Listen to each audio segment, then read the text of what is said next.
이렇게 살다 많은 것이 분명하다면 우리는 여기에 올 이유가 없습니다. 한사코 이렇게 살아야 할 이유가 없습니다. 교회 안 나와도요, 얼마든지 자기 나름대로의 기준을 가지고 올바른 사람으로 살 수 있습니다. 그런데 왜 우리는 한사코 교회에 나와야 하며 성경을 읽어야 하며 예배해야 하는가? 왜 우리는 한사코 하나님 아버지의 이름을 불러야 하는가?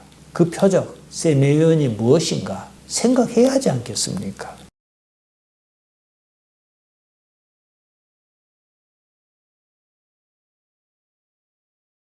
기도하십시다. 하나님께서 우리와 함께 주옵소서. 지난 시간에도 그리하였습니다. 앞으로도 그리하실 줄 아나이다. 지금 우리는 이 시간이 절실합니다. 아버지여 말씀을 주옵소서. 종은 다만 준비는 하였습니다 하오나 하나님께서 친히 역사해 주시기를 예수님 이름으로 기도하옵나이다. 아멘. 오늘 본문은 우리가 잘 아는 이야기입니다. 예수님께서 물고기 2마리와 보리떡 5개로 5,000명을 먹이셨다는 내용입니다. 이름하여 오병이어의 기적입니다.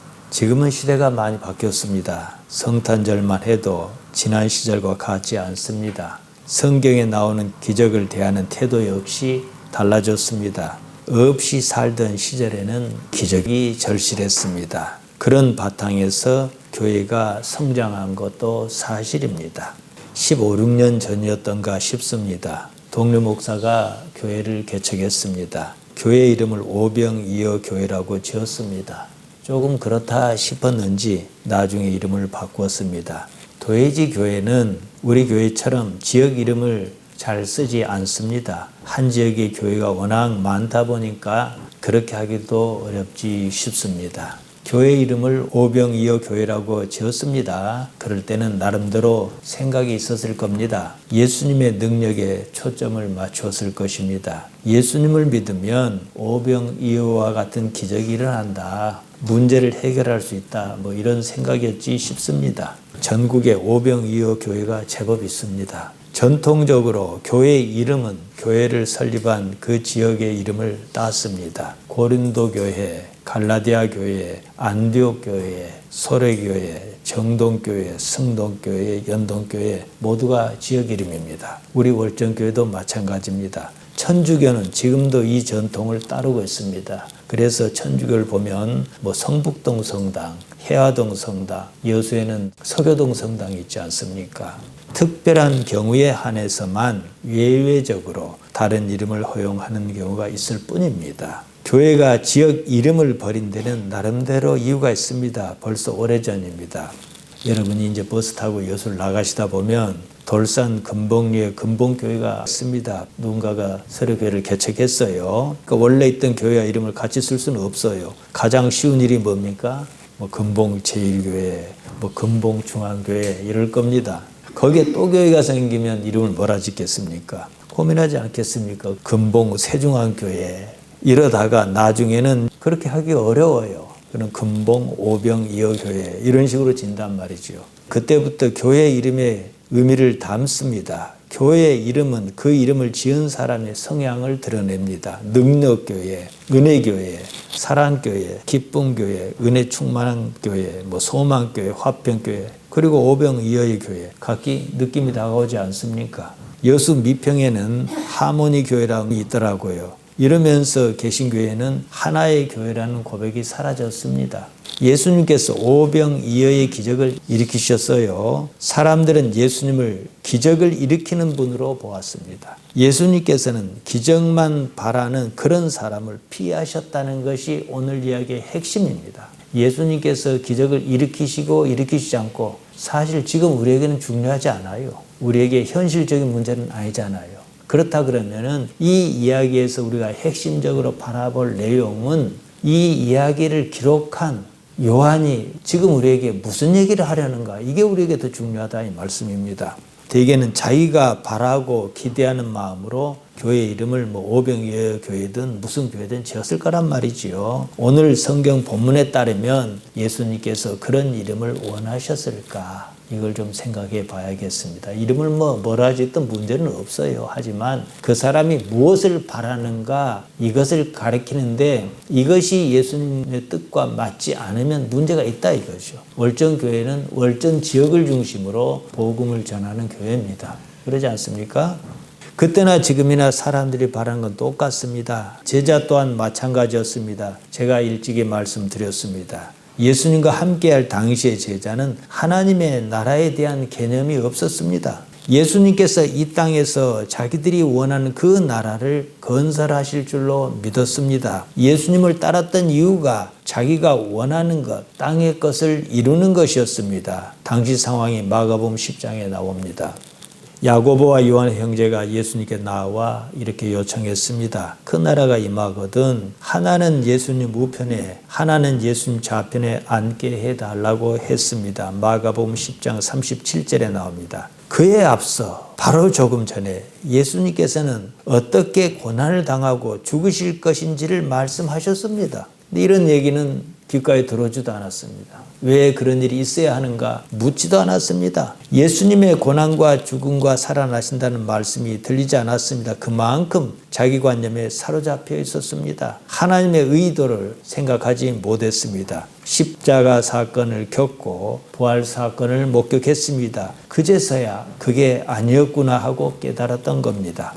오늘날 기독신앙의 상당수는 십자가 사건 이전의 제자와 똑같습니다. 오늘 본문을 접하면서 요한이 무엇을 말하는 것인지 그것은 생각하지 않습니다. 오로지 자기가 원하는 것, 오병이어의 기적과 같은 것이 자기에게 나타나기만을 바라고 거기에 초점을 맞춥니다. 당시 사람이 그러지 않았습니까? 오병이어의 기적을 경험했습니다. 예수님을 붙들어 억지로 임금으로 삼으려고 했습니다. 예수님께서는 그것을 알고 그 자리를 피하셨다는 사실입니다. 그 사람들을 피하셨습니다. 그야말로 동상이몽이었습니다. 요한복음에는 이런 이적 이야기가 7개가 나옵니다. 그 중에서 마태, 마가, 누가가 모두 언급한 것이 오늘 본문에 나오는 기적입니다. 이 이야기의 사실 여부는 오늘날 우리에게 그리 중요하지 않습니다. 복음서 저자가 모두 똑같이 기록했으니까 없었던 일은 아닐 겁니다. 그럴지라도 지금 우리와는 상당히 거리감이 있습니다. 이적은 이적으로 이해해야 합니다. 그 이적을 기록한 요한이 무엇을 말하려고 하는가 이겁니다. 이것은 그 사건이 있었던 그때나 지금이나 똑같습니다. 우리가 거기에 집중해야 합니다. 그 일이 지금 우리에게 그대로 나타나리라는 보장은 없습니다. 교회 이름을 아무리 오병이어 교회라고 지어도 그 당시에 있었던 그 기적이 그대로 나타날 가능성은 별로 없습니다. 설령 그런 기적이 나타나도 문제입니다. 그때부터는 무엇을 얻어먹을까? 오로지 이것이 신앙의 목표일 때니까 말입니다.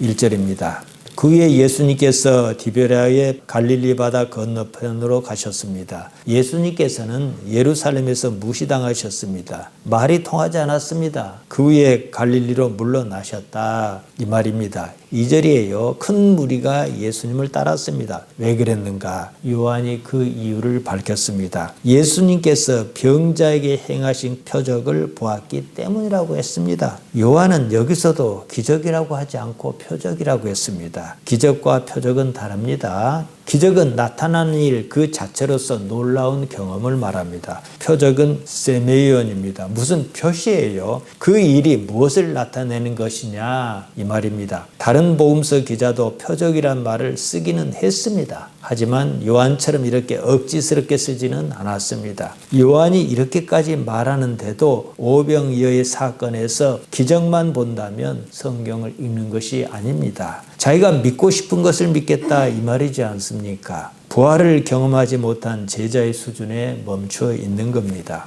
큰 무리가 예수님을 따랐습니다. 무엇 때문입니까? 각자가 무엇을 얻을까 하는 기대감에서 그랬습니다. 사실은 그게 아닌데 말입니다. 예수님께서 제자를 데리고 산에 오르셨습니다. 마침 유대인의 명절인 6월절이 가까웠습니다. 사람이 많았습니다. 5절이에요. 예수님께서 눈을 들어 큰 무리가 당신께로 오는 것을 보셨습니다. 그 상황에서 빌립에게 이렇게 말씀하시는 거예요. 우리가 어디서 떡을 사서 이 사람들을 먹이겠느냐? 무리가 무엇 때문에 당신께로 오는 것을 보셨습니다. 바로 이 상황을 이용해서 제자를 가르치려 하셨다는 사실입니다. 다시 말씀드리면 많은 무리가 몰려와요. 예수님께는 오병이어의 기적을 일으키실 능력이 있어요. 그들이 그냥 굶게 내버려 두지는 않을 거란 말입니다. 그것은 보통 예수님의 심성에서 하실 수 있는 일이에요. 하지만 예수님께는 거기엔 별로 관심이 없었다는 거예요. 자, 보세요. 요한복음 2장에 맹물로 포도주를 만드신 사건이 나오잖아요.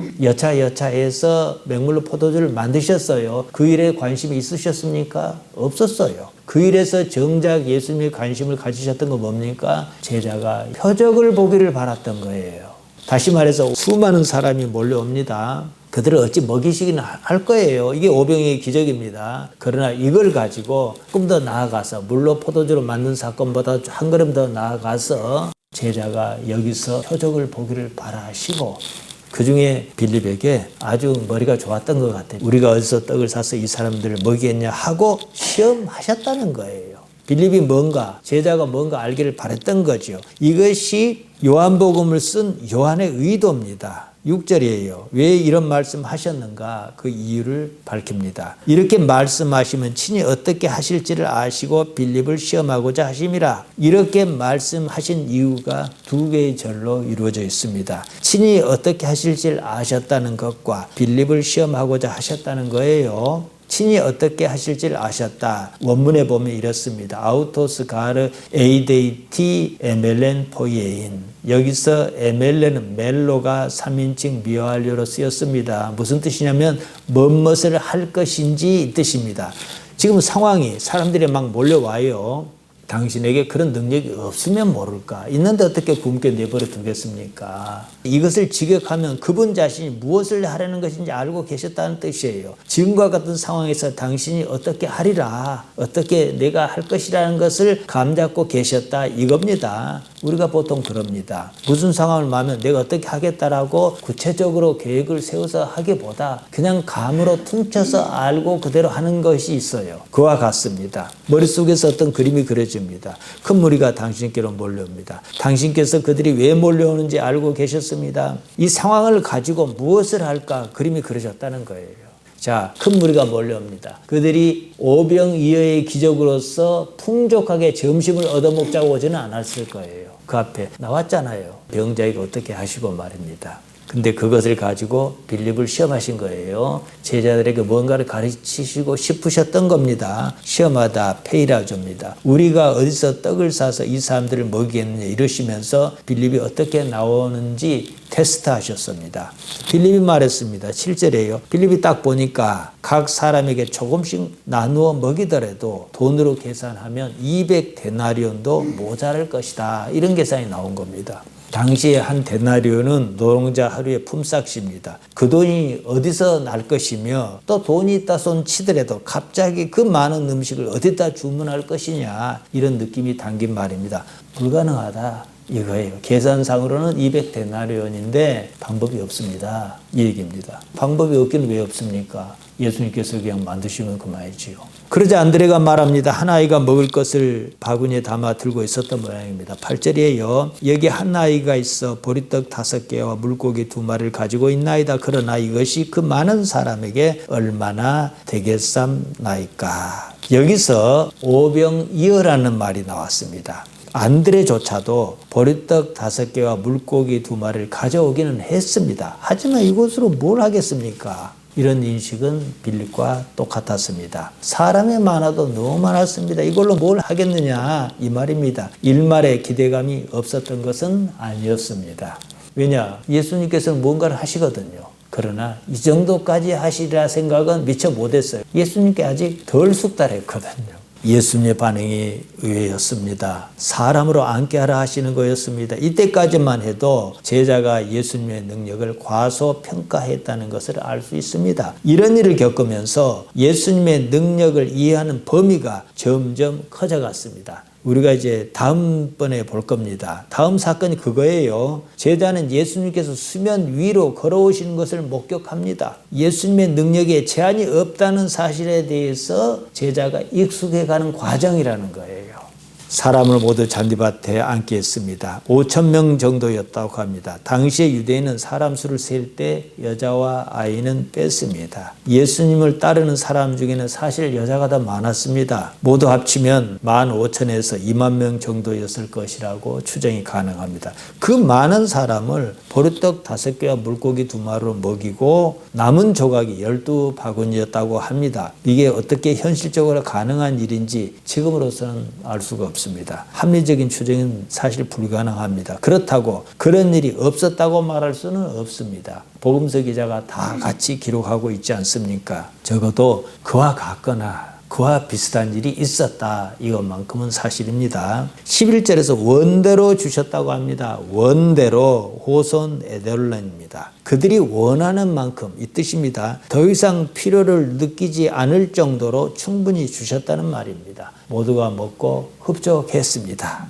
여기서 문제가 발생했습니다. 기적을 경험한 사람들이 이렇게 나왔습니다. 14절이에요. 그 사람들이 예수께서 행하신 이 표적을 보고 말하되 이는 참으로 세상에 오실 그 선지자라 하더라. 세상에 오실 그 선지자가 뭐 하는 사람입니까? 민생을 해결해 주는 사람입니다. 먹고 살 문제 해결해 주는 사람이에요. 예수님께서 먹고 살 문제 해결해 주시려고 이 땅에 오셨습니까? 물론 기초적인 문제는 우리가 예수님 잘 믿으면 해결해 주십니다. 그래서 제가 예배 시작하면서 읽어드린 마태복음 6장 31절 이하가 그거예요. 예수님께서는 표적, 세메이온을 보이셨습니다. 하지만 사람들은 표적으로 받아들이지 않았습니다. 이게 요한이 우리에게 말하는 바입니다. 여전히 오병이어의 기적이 어쩌고 그러는 것은 십자가 이전 시대의 발상입니다. 기독교가 아닙니다. 기적을 경험한 사람들은 예수님을 가리켜 참으로 세상에 오실 그 선지자다 그랬습니다. 그 선지자 호 프로페테스입니다. 단순히 예언자가 아닙니다. 정관사 호가 붙으면 그 특정하는 거예요. 그 예언자입니다. 호 프로페테스 그 예언자는 독립적으로 가리키는 특정한 예언자를 말합니다. 그러면 그 예언자가 어떤 사람인가를 알아봐야 하지 않겠습니까? 신명기 18장 15절에 이렇게 나와 있습니다. 내 하나님 여호와께서 너희 가운데 내 형제 중에서 너를 위하여 나와 같은 선지자 하나를 일으키시니 너희는 그의 말을 들을지니라. 모세가 광야에서 이스라엘 백성에게 한 말입니다. 광야 생활 40년이 거의 끝날 무렵이었습니다. 모세는 머리바의 물 사건으로 가나안에 들어갈 수가 없었습니다. 이 이야기는 민수기 20장에 나옵니다. 이 일로 모세와 아론은 가나안에 들어가지 못하고 광야에서 죽습니다. 모세는 가나안을 목전에 두고 백성을 모아놓고 고별 설교를 하는 겁니다. 나는 여기서 죽는다. 이게 하나님의 뜻이다. 하지만 너희는 이렇게 해라 했던 거예요. 14절에서 무리는 예수님을 그 선지자라고 했습니다. 호 프로페테스입니다. 프로페테스 앞에 정관사 호가 들어갔어요. 그 예언자입니다. 모세와 같은 그 예언자에 대한 유대인의 기대가 그대로 담겼습니다. 여기서 그 예언자가 무엇을 하는 사람인가 이렇게 이해를 넓혀야 합니다.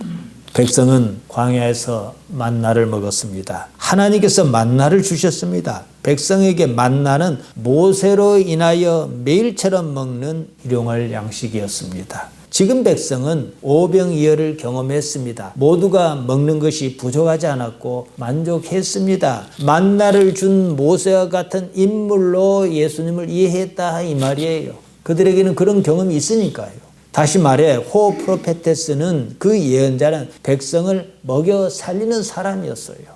무리는 이는 참으로 세상에 오실 그 선지자라고 했습니다. 예수님이 모세와 같은 지도자다 이 말이에요. 이 말은 곧 예수님이 임금이란 말과 하나도 다르지 않습니다. 그래서 15절에 이렇게 나온 겁니다. 그러므로 예수께서 그들이 와서 자기를 억지로 붙들어 임금으로 삼으려는 줄 아시고 다시 혼자 산으로 떠나가시니라. 백성의 생각과 예수님의 생각이 달랐습니다. 말 그대로 동상이몽이었습니다. 생각이 다르니 예수님께서는 그들을 떠나실 수밖에 없었습니다. 이 얘기입니다. 15절이 그겁니다. 그러므로 예수께서 그들이 와서 그러니까 백성이 와서 자기를 억지로 붙들어 임금으로 삼으려 했단 말이에요. 이게 바로 그 예언자가 할 일이에요. 그 예언자를 이들은 기다렸던 겁니다. 그런데 말입니다. 우리는 그들이 기다리는 그 예언자가 아니라고 하면서 그들과 똑같은 것을 구한다는 거예요.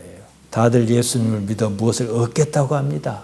예수님께서 무엇을 하신 것인가? 거기에 관심이 없습니다. 자기가 믿고 싶은 것을 믿습니다. 그 당시 상황과 똑같습니다. 거기에 예수님은 없습니다. 우리 기독신앙은 그런 것이 아닙니다. 유대인에게 임금 곧 바실루스는 지금 우리 개념과 다릅니다. 하나님의 나라는 바실레이아 투 데오입니다. 바실루스 왕, 바실레이아 나라. 그 나라를 누가 다스리냐 이 말입니다. 하나님께서 임금이시다. 하나님께서 왕으로 다스리신다 이 말입니다. 물론 대리자가 있죠. 옛날에 모세가 그랬던 것처럼 이제 이분이 아니냐 이 말이에요. 하나님의 나라란 이 말은요. 하나님으로 인하여 살 수 있겠는가 이겁니다.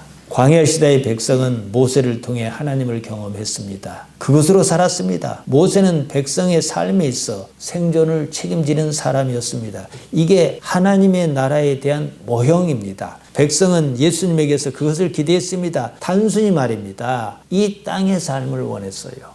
모세 당시에 백성의 목표는 가나안에 들어가는 것이었습니다. 그때는 아무리 잘 먹고 잘 살아도 그냥 광야 생활에 지나지 않았습니다. 가나안에 들어가는 것이 목표지 광야에서 잘 먹고 잘 사는 게 목표는 아니잖아요. 가나안에 들어가지 못하면 모든 것이 허사였습니다. 지금 우리에게 이 삶은 광야 생활이에요.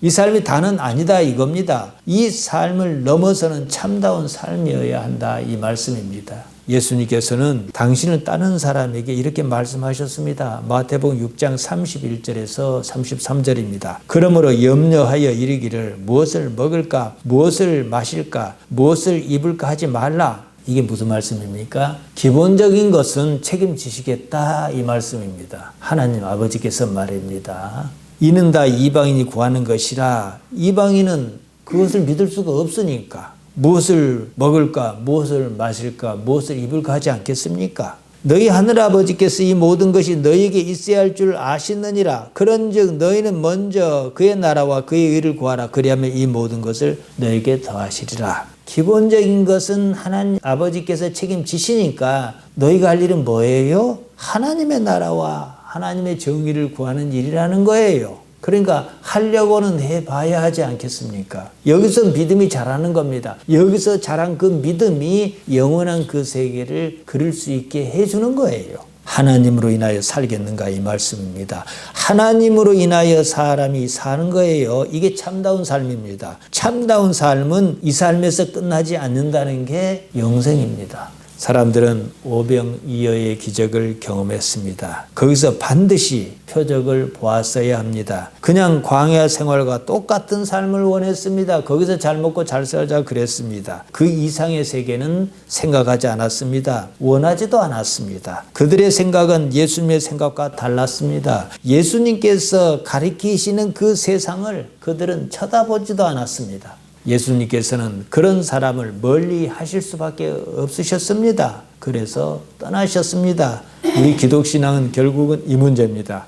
보통 기독신앙은 본문에서 예수님의 능력을 봅니다. 예수를 믿어 자신의 욕망을 이루고자 합니다. 오병이어와 같은 기적이 이루어지기를 바랍니다. 그런 기적을 바라는 것 자체가 문제가 있다는 건 아니에요. 그것만 바란다는 게 문제지요. 그것으로 인해서 영원한 세상을 바라보는 능력을 가져야 한다 이거예요. 지금 여기서 하나님의 나라 곧 하나님께서 어찌 하시는 것을 실감하는 것을 말합니다. 그것이 영원으로 이어집니다. 하나님께서 영원하시기 때문입니다. 예수님께서 사역하실 당시에 예수님을 알아주는 사람이 없었습니다. 모르긴 해도 상당히 외로우셨을 겁니다. 제자조차도 예수님을 몰라봤으니까 말입니다. 예수님께서는 당신을 잘못 이해하는 그런 사람을 피하셨습니다. 그런 사람과 어울릴 수 없으셨습니다. 어울리면 그들의 생각을 옳다 하고 인정해 주는 꼴이잖아요. 그러는 사이에 십자가 사건이 터졌습니다. 사흘 만에 부활하셨습니다. 얼마 동안 제자와 함께 계시다 하늘로 오르셨습니다. 여기서 제자가 변했다는 사실을 이해해야 합니다. 다 필요 없었어요. 다른 세상을 보았습니다. 지금 우리는 다른 세상이 우리 눈에 보이는가 이겁니다. 예수님께서 사역하시고 우리에게 성령을 남기셨습니다. 지금 우리에게 하나님께서는 영으로 푸뉴마로 함께 하신다는 사실을 말씀하신 거예요. 우리는 하나님께서 우리 삶에 어떻게 나타나시는 것을 실감함으로 하나님의 나라를 확증합니다. 바로 이것이 요한복음 3장에서 니고데모에게 하신 말씀입니다. 예수님께서 일찍이 제자에게 그것을 약속하셨습니다. 요한복음 14장 26절에 나옵니다. 사랑하는 성도 여러분, 이렇게 살다 많은 것이 분명하다면 우리는 여기에 올 이유가 없습니다. 한사코 이렇게 살아야 할 이유가 없습니다. 교회 안 나와도요, 얼마든지 자기 나름대로의 기준을 가지고 올바른 사람으로 살 수 있습니다. 그런데 왜 우리는 한사코 교회에 나와야 하며 성경을 읽어야 하며 예배해야 하는가? 왜 우리는 한사코 하나님 아버지의 이름을 불러야 하는가?